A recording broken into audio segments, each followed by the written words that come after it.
So he asked the question, kind of, why did God become man?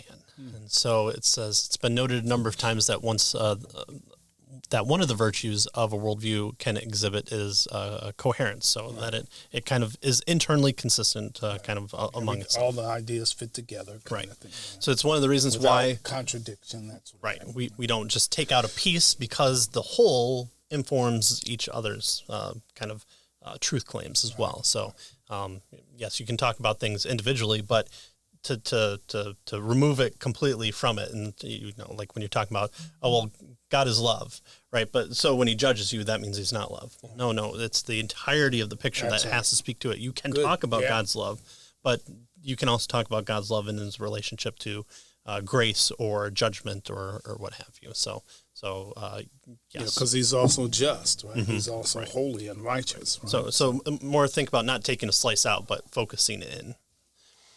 So the coherence of the Christian worldview gives us a preliminary reason to believe Christianity's claims about the divinity of Christ. It doesn't work all together.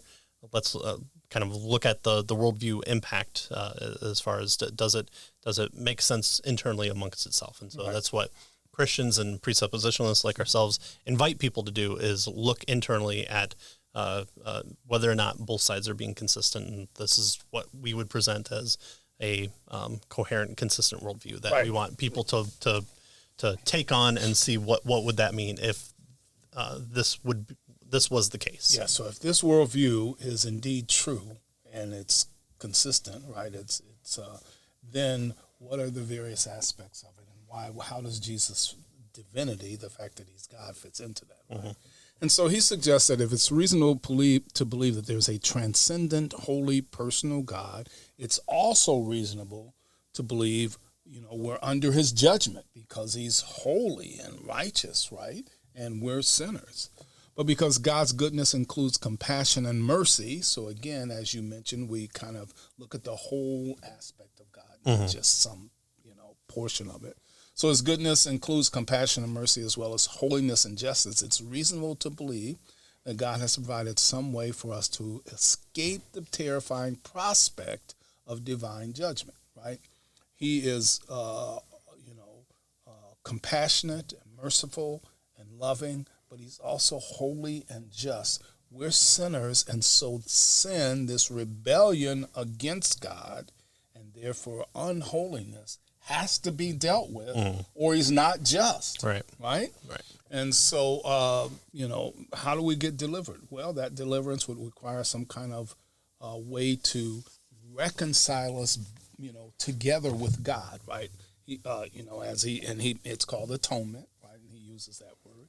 It's an act that cancels out the sin which has broken our relationship with God, so that we can be reconciled again, brought back together in a relationship with God. Mm-hmm. So paid our debt to society, or our debt to God. That debt to God, yeah. Right? Yeah, so it's kind of one of the reasons that we look at the Old Testament and we see that happen again and again, like the flood. Could God have wiped out all of humanity? Yes, he is perfectly just to do that. He could have recreated it.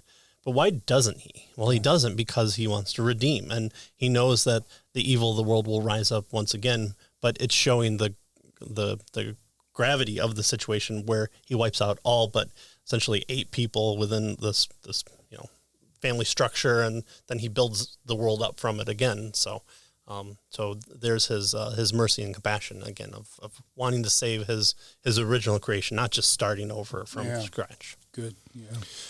So the only person who could make an adequate atonement, right? So who could stand in our place? Who could reconcile us to God? Who could take God's hand and our hand and put us together? Goats and bulls. That's goats and bulls. And doves, if we're poor, we divide them up. That's good enough. Right. Well, no, there's a reason. Half a dove, please. Yeah, here's a penny. Yeah. You take his one leg and I'll take another.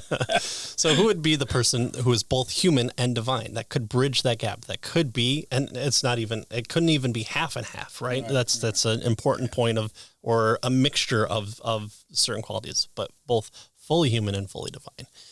Human, so that he could suffer the penalty of death on our behalf, on humanity's half, but also divine, so that his life would be absolutely flawless and his sacrifice would be sufficiently valuable to pay the price, not merely for one other human life, but any number of human lives, and not just that at that moment in time, but throughout all history, Yeah. both before that point in time and after that point in time. Exactly. And the price, of course, was death, right? Because the wages or the payment for sin is death, right? That's eternal separation from God. He's a holy and righteous God. He doesn't want doesn't want anything to do with sin. And so the price for sin is separation, is death, right? And so how is that price paid for, right?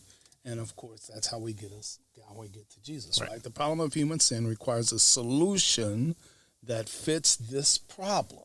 And Jesus, as the perfect God-man, right, represents the perfect sacrifice for sin, right? So he can, as it were, grab God's hand, grab our hand, because he's both God and man.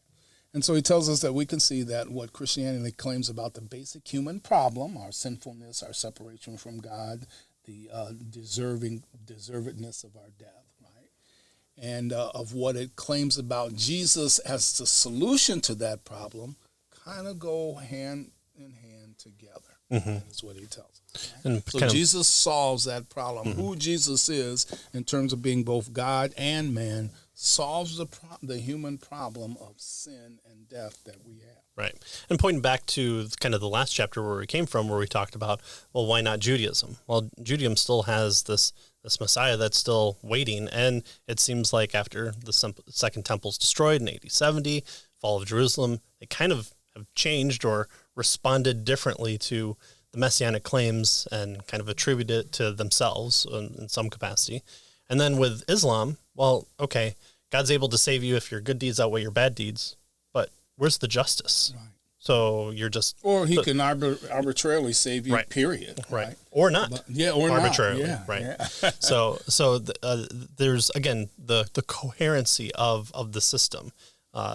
Jesus seems to be the only way that this divine man person that we haven't revealed yet is the one that makes the most sense and still attributes the same qualities to God, so that you're not kind of destroying the understanding of who he is. Right. So from a theological perspective, we might say, Jesus, the atonement and all the things that are required to save us requires that Jesus is both God and man. Right.